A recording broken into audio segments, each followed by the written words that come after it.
जय भोजपुरी आप लोग की रिपोर्ट में बतावे जा रहल बानी एगो अइसन रंगदारी सॉन्ग जौन की एगो राज्य के नाम पे बाटे। जी हाँ भैया, भोजपुरी में रंगदारी सॉन्ग आए दिने आवत था, लेकिन कुछ ऐसा रंगदारी सॉन्ग हमनी के बीच में आ जाला जौना के सुन के जौना के देख के मन गदगद हो जाला और उ गाना हमनी खातिर यादगार बन जाला। जी हाँ भैया, उत्तर प्रदेश के नाम पे एगो गाना आ चुकल बा, भोजपुरी रंगदारी सॉन्ग जौना गाना के गईले बड़ी शिल्पी राज और सर्वेश सिंह। और इ गाना जौन बा AY म्यूजिक यूट्यूब चैनल पे रिलीज हो गइल बा। नीचे डिस्क्रिप्शन में आप लोग के लिंक भी दे दिल बानी। गाना बहुत जबरदस्त बा। 3-4 गो हीरोइन देखे के मिली लोग, जेमे बाड़ी एगो देविका अधिकारी और पलक क्वीन सोना सिंह। और ए में बाड़े रानी एक्ट्रेस के साथ ही आप लोग बहुत ज्यादा देखले बानी जा विवेक कुमार साजन, डीके डांसर। जी भैया, पूरा टीम जबरदस्त काम कइले बा, जबरदस्त परफॉर्मेंस बाटे। गाना के नाम ही उत्तर प्रदेश पे बात जरूर आप समझ सकत हैं जा, गाना उत्तर प्रदेश पे बा, रंगदारी सॉन्ग ह, तो जरूर एमे कुछ बवाल, कुछ जबरदस्त, कुछ बजट वाला लेवल वाला गाना हुई। बिल्कुल सही आप लोग सुनत हैं जा,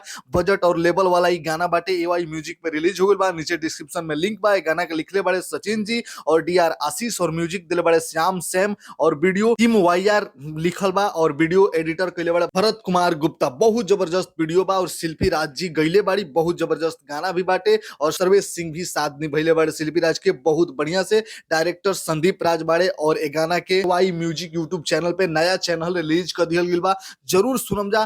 गाना बहुत ही बेहतरीन और नया बा, कुछ अलग मिजाज के बा। आप लोग के गाना बहुत ज्यादा पसंद आई और शेयर करे पे आप लोग मजबूर हो जाइम जा। और कमेंट सेक्शन में बताइम जा गाना सुनला के बाद कि आप लोग गाना कैसा लागल, अच्छा बुरा सब कमेंट अपन राय देम जा, ताकि कलाकार और भी अपना अंदर सुधार करिस लो और कंपनी के लोग एक गाना पे विचार करी, आप लोग कमेंट पे विचार करी। मिलत नहीं अगला वीडियो में अगला न्यूज के साथ, तब तक के लिए धन्यवाद। जय भोजपुरी, एकता बना के राखी।